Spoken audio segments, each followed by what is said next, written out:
All right, so day one of the men's ice hockey tournament for the Winter Olympics in 2026 has just wrapped up. So let's take a look at the two games that took place today between Slovakia and Finland and Sweden versus Italy. And we're going to start off by talking about the first game of the day, that being Slovakia versus Finland, where Slovakia upsets the Finns. They win 4-1 in a game that was overall pretty convincing, in my opinion.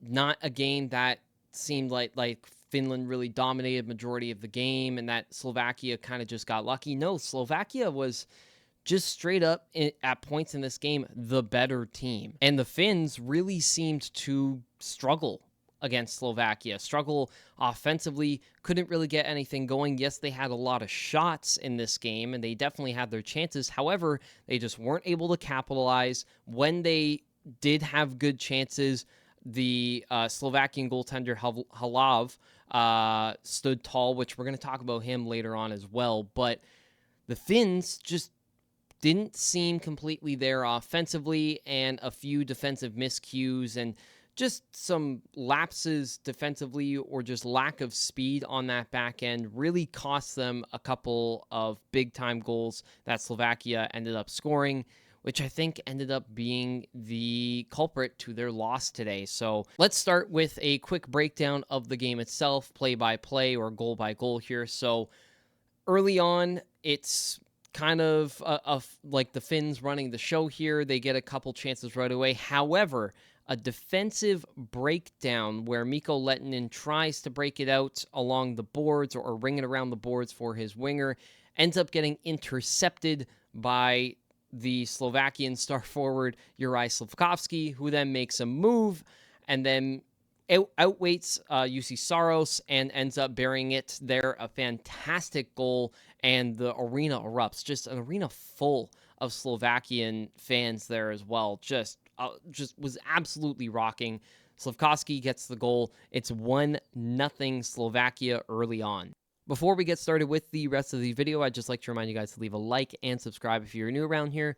Leaving likes on these videos really helps them perform better in the YouTube algorithm, helps this channel grow. So if you want to see this channel grow, again, make sure to leave a like and subscribe so you do not miss another video. And the period ends at a 1-0 lead for Slovakia. However, in the second period, the Finns end up getting a power play, and again, couldn't really get anything going on this power play, which we're going to talk about some of those struggles after the game recap. However, near the end of this one, on the second unit, they end up moving the puck around and get some Slovakian defenders and the goaltender moving quite a lot, and Tolvanen just gets a gaping wide open net to shoot at, and he buries it. He ties it up at 1. However, throughout the second period is where Samuel Halav really established his game and made a ton of just 10 bell saves, specifically on the power play, and just throughout the game as a whole, just was standing on his head, and we'll talk about him later on as well. The period ends at a 1-1 tie,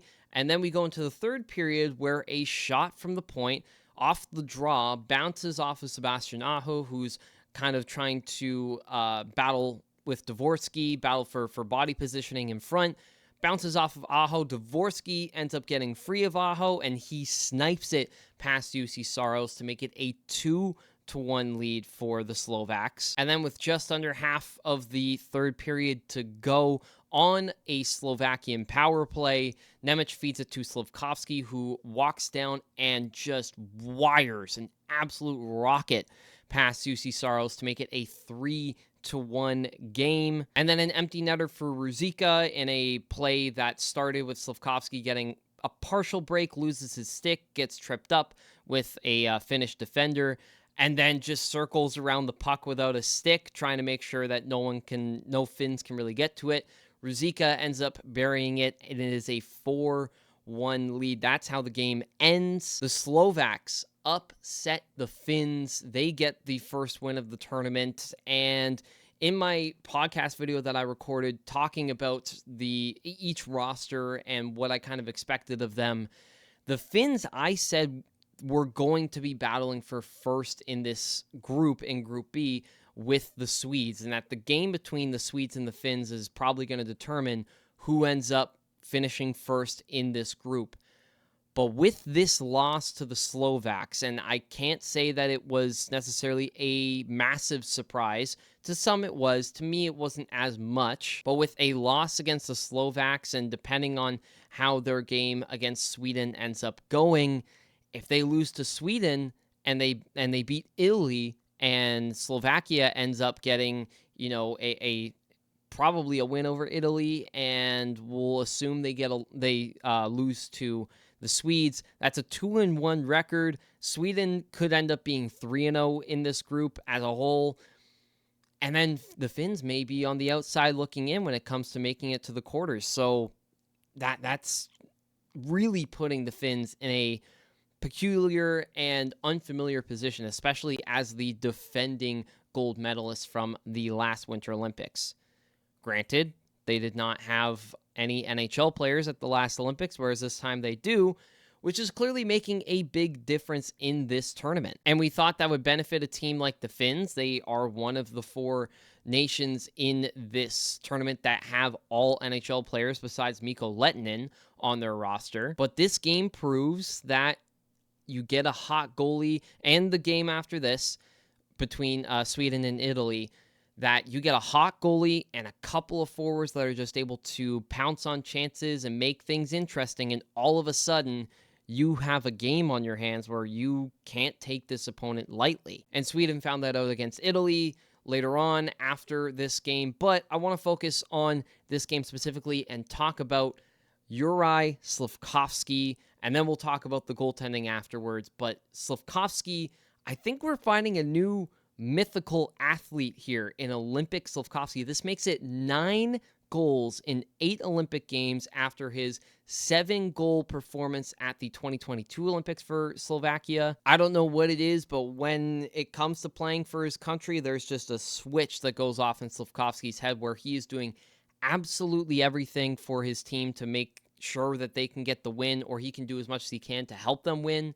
He gets 2 goals and an assist in this one. He's all over the ice. He's making big defensive plays and just being a nuisance around the ice no matter where he is. This is exactly the type of player that Montreal was expecting to get first overall, and they have gotten him in spurts, and he is still developing in the NHL, landscape, and is a core piece of the Montreal Canadiens. But if he can take this style of play, if he can take the way that he plays for his country and translate that to the Montreal Canadiens, who are looking to go on potentially a deeper playoff run than the 5 games that they had last year, he could absolutely be a problem in big-time games, and he showed that in this game and in the last Olympics as well. This game was the Juraj Slafkovsky show, and also the Samuel Hlavage, or Halav,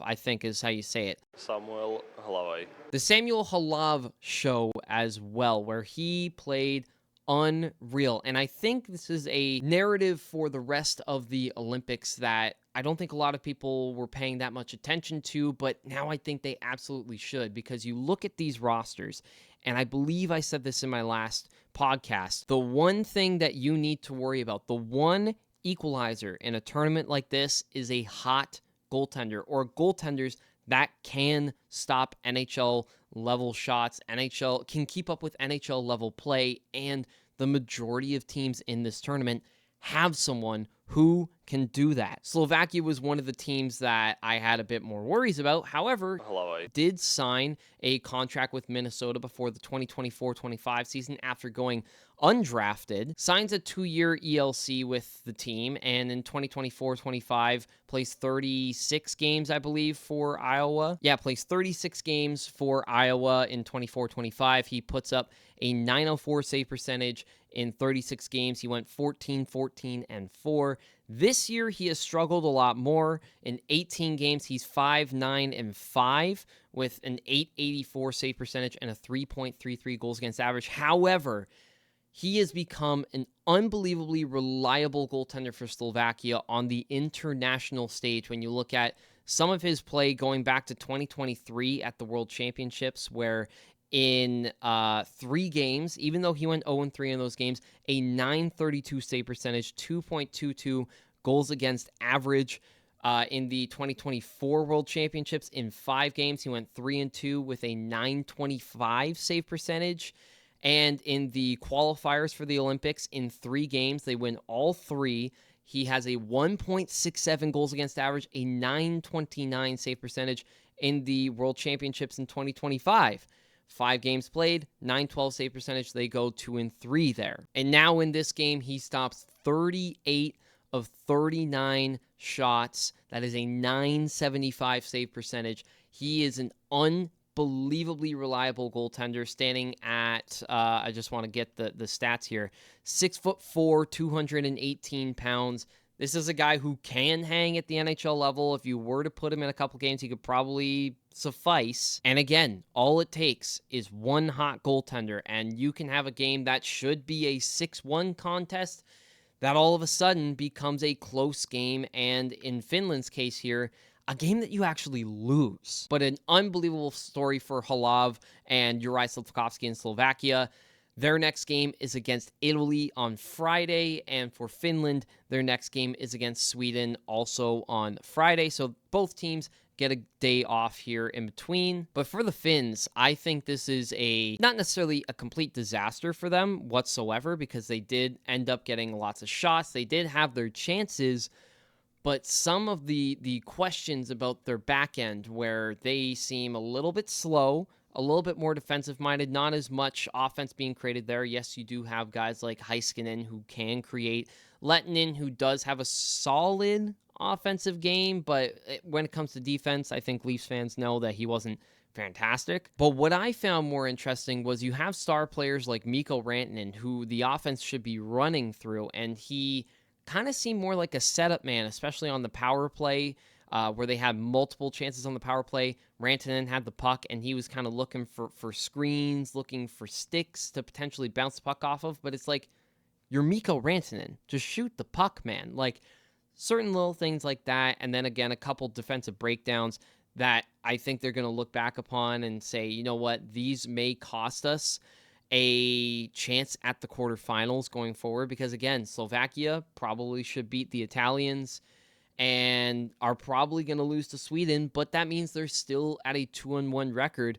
They're in good shape to finish second in this group, and all of a sudden, Finland probably finishes third. And again, in a short-form tournament like this, those little things can just completely change the outcome of your tournament and just completely change how you attack the rest of this thing. So Finland, luckily, they have a day off, but then they have their pivotal game against Sweden on Friday. That result is going to be incredibly important for their chances at finishing at least second in this group, but with this loss, it puts them in a tough position to finish anywhere but third. But a fantastic opening game for this Olympic tournament. I don't think you can ask for a lot more than that, and I think overall fans should be pretty happy with the result of this game, just to get some high-quality Olympic hockey back, have best on best again, and what better game to kick that off than this one